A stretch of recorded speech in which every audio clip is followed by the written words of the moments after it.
Hello students, आज का हमारा टॉपिक रहेगा डेप्रिसिएशन।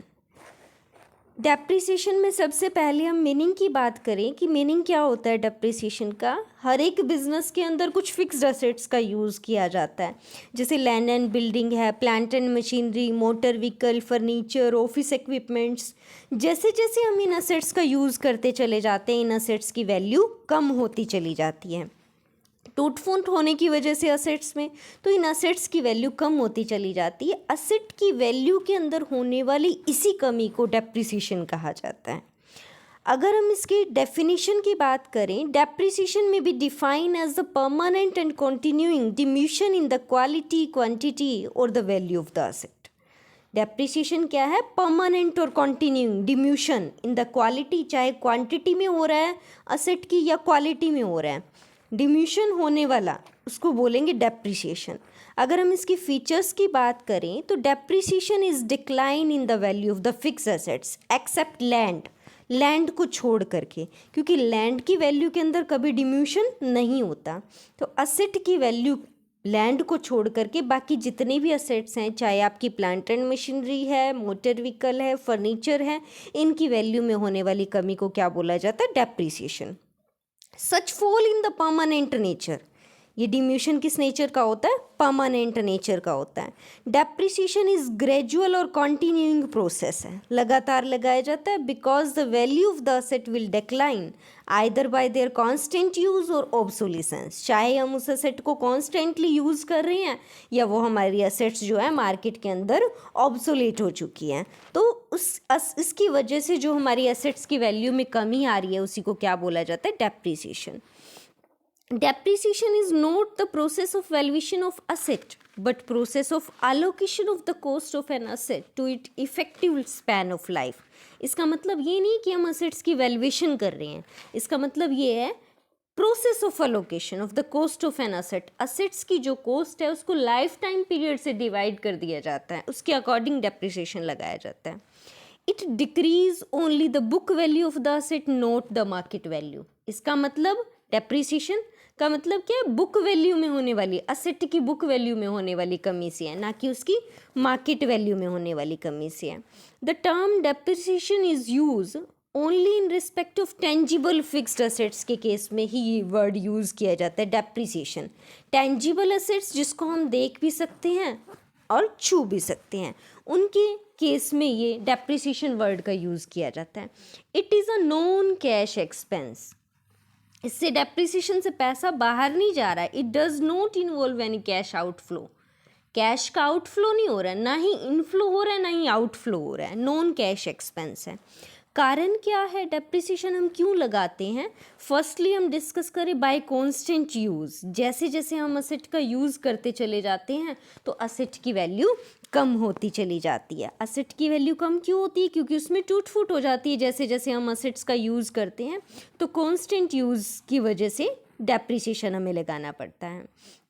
नेक्स्ट है इसमें by expiry of time, the value of majority of asset decrease with the passage of time even if they are not being put to use in the business। कुछ assets ऐसी होती हैं अगर हम उसको business में नहीं भी यूज़ करते तब भी उसकी वैल्यू कम हो जाती है, such as rain, wind, weather. ये इसके रीज़न हो सकते हैं नेचुरल फोर्सेस की वजह से।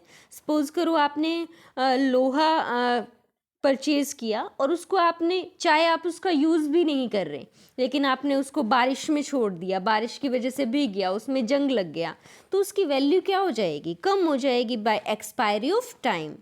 Bye expiry of legal rights, कुछ सर्टेन असेट्स ऐसी होती हैं जिसका टाइम पीरियड, जैसे आपने सपोज करो असेट लीज पे ले ली, लीज पे आपने 20 ईयर्स के लिए लिया है, तो जैसे जैसे आप असेट का यूज़ करोगे तो उसकी वैल्यू के अंदर कमी तो आएगी। एक्सपायरी ऑफ लीगल राइट्स, जब आपका टाइम पीरियड एक्सपायर हो जाएगा उसके बाद आप अपने असेट के ओनर को वो असेट वापस करोगे तो उसकी वैल्यू के अंदर थोड़ा बहुत कमी आएगी, तो उसी कमी को क्या है? डेप्रिसिएशन है वो। बाय ऑब्सोलिसेंस की वजह से, अगर मार्केट के अंदर कोई न्यू इन्वेंशंस हो जाता है, उसकी वजह से आपकी मशीनरी पुरानी हो जाती है तो नई लेके आनी पड़ेगी आपको, तो ऑब्सोलिसेंस भी डेप्रिसिएशन का कारण हो सकता है। बाय एक्सीडेंट, कुछ मशीन डिस्ट्रॉय हो जाती है due to fire, earthquake, flood, ठीक है, तो वो डेप्रिसिएशन का कारण है accident. Depletion, depletion is the decrease in the value of the wasting assets, जैसे माइंस हैं, ऑयल्स वेल्स हैं, due to their constant working. जैसे जैसे हम खान से कोयला निकालते जाएंगे, तेल के कुएं से तेल निकालते जाएंगे, तो एक टाइम ऐसा आएगा उसकी वैल्यू कम हो जाएगी, वो बिल्कुल ख़त्म हो जाएगा। तो डिप्लेशन की भी डेप्रिसिएशन का कारण है। By permanent fall in the market price, market price अभी हमने डिस्कस किया था कि मार्केट प्राइस में होने वाली अगर कमी है तो उसको रिकॉर्ड नहीं करते, क्योंकि हम असेट्स जो है रीसेल पर्पज़ के लिए नहीं बल्कि अपने बिजनेस में यूज़ करने के लिए खरीद रहे हैं। लेकिन अगर किसी असेट्स की वैल्यू परमानेंट डिक्लाइन होती चली जाती है तो उस कमी को डेप्रिसिएशन का नाम दिया जाएगा। जैसे permanent fall in the value of investment है, आपकी इन्वेस्टमेंट की वैल्यू लगातार डाउन चली जा रही है, तो ये भी डेप्रिसिएशन के अंदर आ जाएगा। नेक्स्ट, डेप्रिसिएशन और अदर रिलेटेड टर्म्स क्या हैं। डेप्रिसिएशन किस लिए यूज़ होता है? टेंजिबल फिक्स्ड असेट्स के लिए। जैसे डेप्रिसिएशन जो वर्ड है वो टेंजिबल फिक्स्ड असेट्स के लिए यूज़ किया जाता है। बिल्डिंग है, मशीनरी है, इनकी वैल्यू अगर कम होती है तो इसके लिए हम डेप्रिसिएशन वर्ड का यूज़ करते हैं। नेक्स्ट इसमें आता है टर्म डिप्लेशन। डिप्लेशन का यूज़ किस लिए किया जाता है? To measure and record the exhaustion of natural resources such as oil wells, quarries. इनकी वैल्यू के अंदर होने वाले जो तेल के कुएं हैं, खाने हैं, इनकी वैल्यू के अंदर अगर कमी आ जाती है तो उसके लिए हम डिप्लेशन वर्ड का यूज़ करते हैं। नेक्स्ट है अमोर्टाइजेशन। अमोर्टाइजेशन वर्ड का यूज़ किस लिए किया जाता है? जो इनटेंजिबल असेट्स हैं उनकी वैल्यू में होने वाली कमी के लिए हम अमोर्टाइजेशन वर्ड का यूज़ करते हैं। इंटेंजिबल एसेट्स के अंदर पेटेंट्स है, ट्रेडमार्क है, कॉपीराइट है, गुडविल है। अगर इन असेट्स की वैल्यू के अंदर कमी आ जाती है तो हम इसके लिए अमोर्टाइजेशन वर्ड का यूज़ करते हैं। नेक्स्ट आता है डिलापिडेशन। अगर हम लीजहोल्ड प्रॉपर्टी की बात करते हैं, इसकी वैल्यू के अंदर अगर कमी आती है, इसका एक फिक्स टाइम पीरियड के लिए आपने कोई प्रॉपर्टी लीज पे ली है, जैसे जैसे आप उस असेट को यूज़ करते चले जाएंगे, at the end of the जब एक्सपायरी पीरियड आएगा तो उसकी वैल्यू कुछ ना कुछ कमी आएगी। तो उस कमी के उस वैल्यू असेट की वैल्यू के अंदर जो कमी आ रही है जो आपने लीज पे ली थी, उसके लिए हम डिलापिडेशन वर्ड का यूज़ करते हैं। तो ये था डेप्रिसिएशन से अदर रिलेटेड जो टर्म्स हम यूज़ कर रहे हैं उनके बारे में। नेक्स्ट इसकी बात करें हम factors determining the amount of depreciation. कौन से ऐसे फैक्टर्स हैं जो डेप्रिसिएशन को डिटरमाइन करते हैं? सबसे फर्स्ट हम बात करें total cost of the asset. जो असेट की टोटल कॉस्ट है, टोटल कॉस्ट किस चीज़ से मिलके बनती है? अगर सपोज करो हमने मशीनरी परचेज़ कर रही है तो मशीनरी परचेज़ करने के साथ साथ जो उसके खर्चे हैं, अब मशीनरी लेके आएंगे तो गाड़ी का भाड़ा भी देना पड़ेगा, सच एज फ्रेट है, रास्ते का इंश्योरेंस कराना पड़ेगा, मशीनरी आप इंस्टॉल करा रहे हो तो इंस्टॉलेशन के खर्चे होंगे। तो इन सब से मिल करके है ही आपकी टोटल कॉस्ट बनेगी। तो जब हम किसी भी असेट की टोटल कॉस्ट कैलकुलेट करते हैं तो उसके अंदर मशीनरी की कॉस्ट और जितने भी खर्चे होंगे, जैसे फ्रेट का है, ट्रांजिट इंश्योरेंस है, इंस्टॉलेशन कॉस्ट है, वो सब हम इसके अंदर ऐड करेंगे। नेक्स्ट इसमें हम बात करें और क्या चीज़ हमें ध्यान में रखनी पड़ेगी? Estimated useful life of the asset.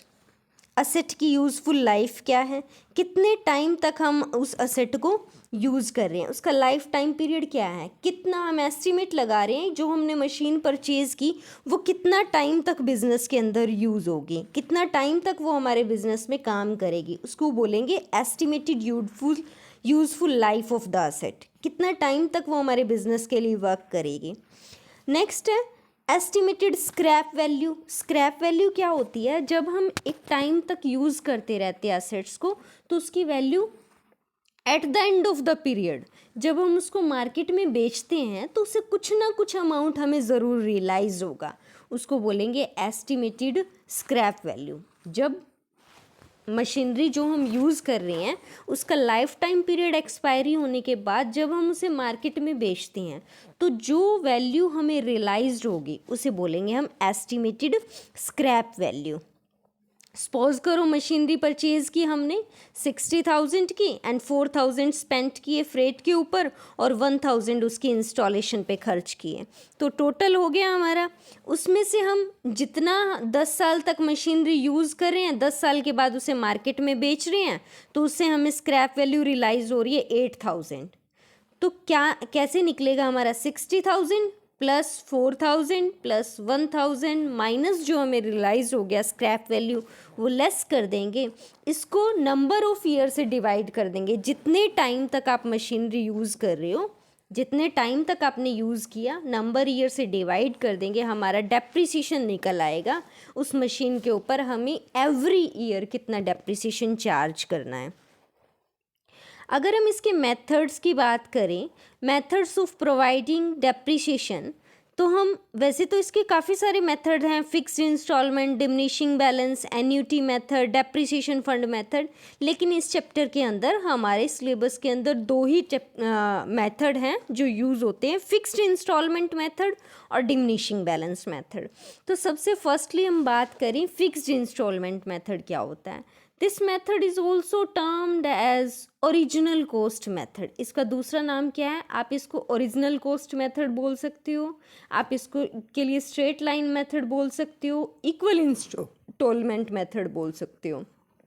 नाम से पता चल रहा है फिक्स्ड, हर साल हमें फिक्स्ड डेप्रिसिएशन चार्ज करना है, इसीलिए इसका नाम क्या है, स्ट्रेट लाइन मेथड। एक स्ट्रेट लाइन बनती है इसमें, हर साल ये स्ट्रेट लाइन है, हर साल हमें सेम डेप्रिसिएशन चार्ज करना है।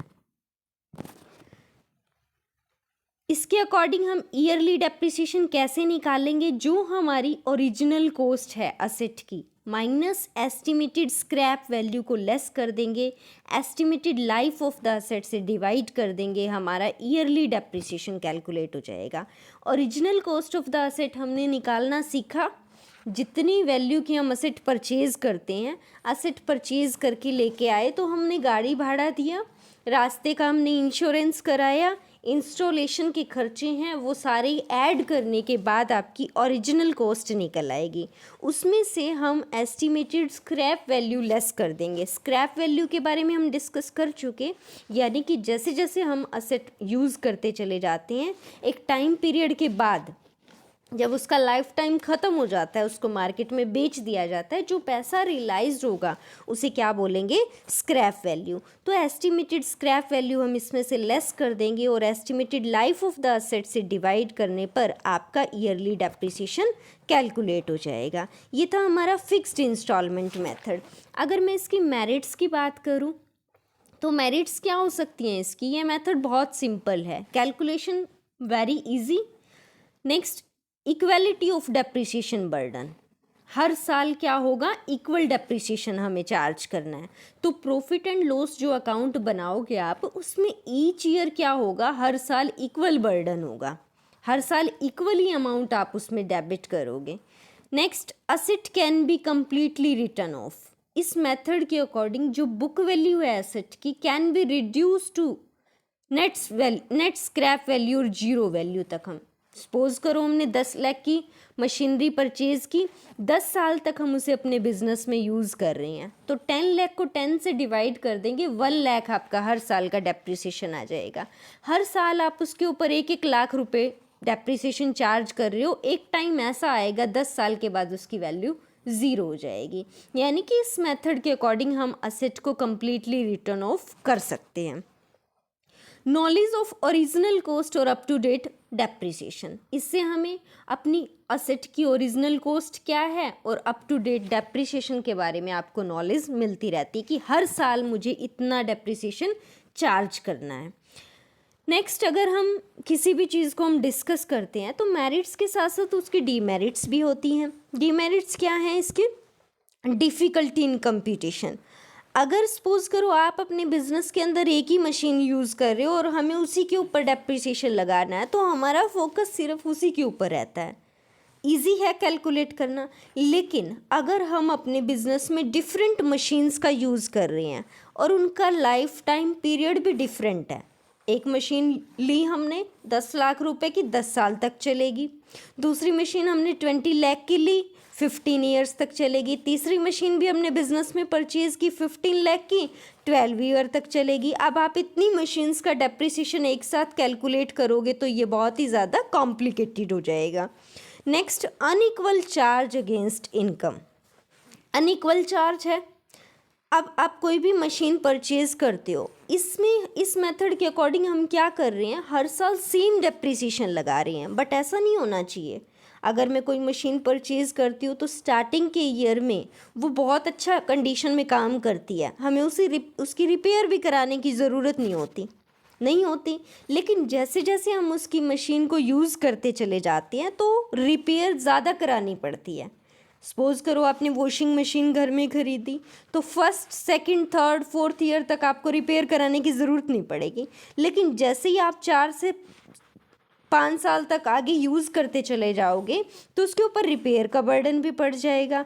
यहाँ होना क्या चाहिए, फर्स्ट ईयर में रिपेयर कम तो डेप्रिसिएशन ज़्यादा, आगे वाले ईयर्स में रिपेयर ज़्यादा हो रही है, डेप्रिसिएशन कम चार्ज होना चाहिए, ताकि इक्वल बर्डन पड़ जाए प्रॉफिट एंड लॉस अकाउंट पे। लेकिन हो क्या रहा है यहाँ, इसके ऑपोजिट हो रहा है। हम हर साल क्या कर रहे हैं, सेम डेप्रिसिएशन चार्ज कर रहे हैं, तो इसे अनइक्वल चार्ज अगेंस्ट इनकम बन जाएगा। ठीक है। नेक्स्ट है undue pressure in later years. हमने अभी स्टडी किया कि हर साल हम क्या कर रहे हैं, सेम चार्ज कर रहे हैं प्रॉफिट एंड लॉस अकाउंट से, डेप्रिसिएशन सेम लगा रहे हैं ना, तो undue pressure in later years, बाद वाले ईयर्स पे तो प्रेशर नहीं पड़ेगा ना। बाद वाले ईयर में ये हमने अभी डिस्कस किया कि more depreciation should be charge in earlier year in comparison to the latter year. लेकिन इस मेथड में क्या हो रहा है कि हम हर साल डेप्रिसिएशन इक्वल चार्ज कर रहे हैं, जबकि होना ये चाहिए कि अर्लियर ईयर में उसकी एफिशिएंसी मशीन की ज़्यादा होती है, रिपेयर चार्जेस कम होते हैं, इसलिए डेप्रिसिएशन ज़्यादा चार्ज करना चाहिए। लेकिन इस मेथड के हम अकॉर्डिंग हम क्या कर रहे हैं, हर साल सेम डेप्रिसिएशन चार्ज कर रहे हैं। नेक्स्ट है ओमिशन ऑफ इंटरेस्ट फैक्टर। इस मेथड में हमने इंटरेस्ट फैक्टर को कुछ भी ध्यान में नहीं रखा है, क्योंकि जो हमने पैसा इन्वेस्ट किया है उसके ऊपर हमें इंटरेस्ट भी तो रिसीव होगा, लेकिन हमने उस चीज़ को इग्नोर कर दिया है। यहाँ unrealistic to write off the value of the asset to zero. हम ऊपर क्या पढ़ के आए कि असेट की वैल्यू हम कंप्लीटली राइट ऑफ कर सकते हैं, ज़ीरो वैल्यू तक लेके आ सकते हैं, लेकिन ऐसा नहीं होता, ये अनरियलिस्टिक है। एक्चुअल में ऐसा नहीं होता। जब हम असेट को लाइफ टाइम तक यूज़ कर लेते हैं, फिर भी एक टाइम ऐसा आता है जब वो बिल्कुल ऑब्सोलेट हो जाती है, उसे मार्केट में बेचेंगे, कुछ ना कुछ वैल्यू तो उसकी रिसीव होगी, स्क्रैप वैल्यू। असेट की वैल्यू को कम्प्लीटली ज़ीरो तक नहीं लेके जा सकते, ये अनरियलिस्टिक है। Difficulty in determination of scrap value determine करना बहुत मुश्किल होता है। सूटेबिलिटी क्या है, ये मेथड वहाँ सूटेबल है जहाँ useful life can be estimated accurately, जहाँ आप अपनी असेट की यूज़फुल लाइफ को एस्टिमेट कर सकते हो पूरी तरीके से। लेकिन ऐसा एक्चुअल में नहीं होता, हमें नहीं पता होता कि हमारी असेट कितने टाइम तक जो है यूज़ होगी, बिजनेस में कितने टाइम तक हमें बेनिफिट देगी। अगर हम अकाउंटिंग ट्रीटमेंट की बात करें तो इस मेथड के अकॉर्डिंग सबसे फर्स्ट एंट्री क्या होगी, टू परचेज ऑफ असेट। अगर हम किसी असेट को परचेज करते हैं तो हम क्या एंट्री करते हैं, बिजनेस में असेट आ रही है तो असेट को क्या करेंगे, डेबिट, और पैसा जा रहा है तो टू बैंक अकाउंट कर देंगे। अगर हमने नकद में खरीदा है तो बैंक से पैसा चला जाएगा, टू बैंक अकाउंट हो जाएगा। लेकिन अगर हमने उधार में खरीदा है, क्रेडिट बेस पे खरीदा है एसेट को, तो बैंक की जगह क्या आ जाएगा, वेंडर अकाउंट। अब यहाँ हमारा वेंडर क्या बन गया, क्रेडिटर बन गया। नेक्स्ट एंट्री की बात करें, अब असेट के ऊपर क्या करे लगेगा, असेट परचेज की बिजनेस में, उसको कुछ टाइम तक यूज़ करेंगे, at the end of the year उसके ऊपर क्या लग जाएगा, डेप्रिसिएशन। जब असेट पे डेप्रिसिएशन लगेगा तो उसकी वैल्यू कम हो जाएगी, कम हो जाएगी तो असेट को क्या कर देंगे, क्रेडिट, और डेप्रिसिएशन अकाउंट क्या हो जाएगा, डेबिट। डेप्रिसिएशन डेबिट क्यों होगा, क्योंकि डेप्रिसिएशन क्या है, खर्चा है, नॉमिनल एक्सपेंस है। अगर हम कुछ टाइम तक असेट को यूज़ करते हैं, यूज़ करने के बाद जैसा इसका लाइफ टाइम पीरियड ख़त्म हो जाएगा उसे मार्केट में बेच दिया जाएगा, तो जो पैसा उसे रियलाइज्ड होगा, पैसा किस में आएगा, बैंक में। बैंक को डेबिट कर देंगे, किससे आएगा, असेट से आएगा, bank account debit to asset account. अगर असेट को बेचने से हमें लॉस होता है तो लॉस को क्या करेंगे, पी एंड एल अकाउंट में डेबिट कर देंगे। अगर प्रॉफिट होता है तो पी एंड एल अकाउंट में क्रेडिट कर देंगे। अगर आप ये कंपनीज के लिए यूज़ कर रहे हो, कंपनीज के केस में हम पी एंड एल को क्रेडिट करने की बजाय statement of profit and loss account के अंदर क्रेडिट करते हैं प्रॉफिट को। पी एंड एल की जगह हम statement of profit and loss word use करते हैं। अगर हम इसके इलस्ट्रेशन की बात करें तो सबसे फर्स्ट इलस्ट्रेशन है 1 अप्रैल 2014 को अतुल ग्लास लिमिटेड परचेज कर रहा है मशीन 90,000 की, और उसने स्पेंड किए 6,000 कैरेज पे और 4,000 इट्स इरेक्शन पे। On the date of purchase it was estimated that the effective life है मशीन की 10 ईयर्स एंड इसकी स्क्रैप वैल्यू है 20,000। आपको मशीनरी अकाउंट बनाना है, डेप्रिसिएशन अकाउंट बनाना है 4 ईयर्स के लिए। अकाउंट क्लोज हो रहे हैं हर साल 31 मार्च। तो सबसे पहले इसमें हमें क्या करना पड़ेगा, एनुअली डेप्रिसिएशन कैलकुलेट करना पड़ेगा। कैसे निकालेंगे, हमने कॉस्ट एसेट की निकालना सीख लिया। 90,000 हमने मशीन परचेज की, 6,000 कैरेज पे खर्चा हो गया, 4,000 इसकी इरेक्शन पे खर्चा हो गया। तो टोटल कॉस्ट कितनी हो गई, 90 + 6 + 4 1 लाख। असेट को मार्केट में बेचा तो हमें स्क्रैप वैल्यू रियलाइज्ड हुए 20,000। स्क्रैप वैल्यू लेस कर देंगे, एस्टिमेटेड लाइफ कितना है, आपकी एसेट कितने टाइम तक यूज़ होगी बिजनेस में, 10 ईयर तक, उससे डिवाइड कर दोगे, आपका एनुअल डेप्रिसिएशन निकल आएगा। अगर मुझे रेट ऑफ डेप्रिसिएशन निकालना है तो जो एनुअल डेप्रिसिएशन आएगा उसको टोटल कॉस्ट से डिवाइड कर देंगे। आपकी एसेट की टोटल कॉस्ट कितनी है, 1 लाख, यहाँ आपकी रेट निकल आई 8%। अब इस क्वेश्चन में करना क्या है, मुझे मशीनरी अकाउंट बनाना है और डेप्रिसिएशन अकाउंट बनाना है। मशीनरी अकाउंट बनाएंगे, मशीनरी अकाउंट के डेबिट साइड क्या लिखेंगे, टू बैंक अकाउंट। क्यों, सबसे फर्स्ट एंट्री हमने की जब हम मशीनरी परचेज करते हैं तो मशीनरी अकाउंट डेबिट करते हैं और टू बैंक से पैसा चला जाता है और बैंक को क्रेडिट कर देंगे। तो मशीनरी के डेबिट साइड आ जाएगा टू बैंक अकाउंट। 90,000 रुपीज़, 6,000 हमने इसकी कैरेज पे खर्च किया था, 4,000 इसके इरेक्शन पे खर्च किया था। तो ये किस चीज़ के हो गए, एक्सपेंसेस के हो जाएंगे। अब at the end of the year, कब, 31 मार्च को, जब बुक्स क्लोज हो रही हैं तो इसके ऊपर डेप्रिसिएशन लगेगा।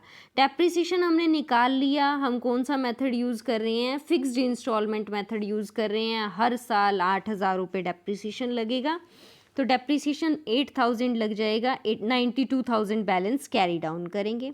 ऐसा हर साल करते जाएंगे, कब तक, 4 ईयर्स तक हमें करना है, मशीनरी अकाउंट बनाना है। अब नेक्स्ट ईयर क्या करेंगे, इस बैलेंस को ब्रॉड डाउन करेंगे, 8,000 फिर डेप्रिसिएशन लगेगा, कैरी डाउन कर देंगे बैलेंस, फिर 84,000 ब्रॉड डाउन कर लेंगे, फिर 8,000 डेप्रिसिएशन लगेगा, carry down, brought down, carry down, brought down. कब तक, 4 ईयर्स तक। 4 ईयर के बाद आपकी मशीनरी की वैल्यू निकल आएगी कितनी बची हुई है। अगर आपको डेप्रिसिएशन अकाउंट बनाना है तो डेप्रिसिएशन अकाउंट बनाना है, सबसे पहले क्या एंट्री करते हैं, मशीनरी पे डेप्रिसिएशन लगेगा, मशीन की वैल्यू कम हो जाएगी। एंट्री क्या करेंगे, depreciation account debit to machinery account, तो इसके debit side to machinery account आ जाएगा। इसको हर साल किस में डालना है, हमने statement of profit and loss account में डालते चले जाएंगे। अब इसके लिए यहाँ statement of profit and loss word use क्यों किया, बिकॉज क्वेश्चन में क्या है, अतुल ग्लास लिमिटेड है, यानी कि कंपनी का नाम दिया हुआ है। तो इसमें हम प्रॉफिट एंड लॉस वर्ड की जगह कौन सा वर्ड यूज़ करेंगे, statement of profit and loss account use करेंगे। ठीक है, नेक्स्ट क्वेश्चन देखें।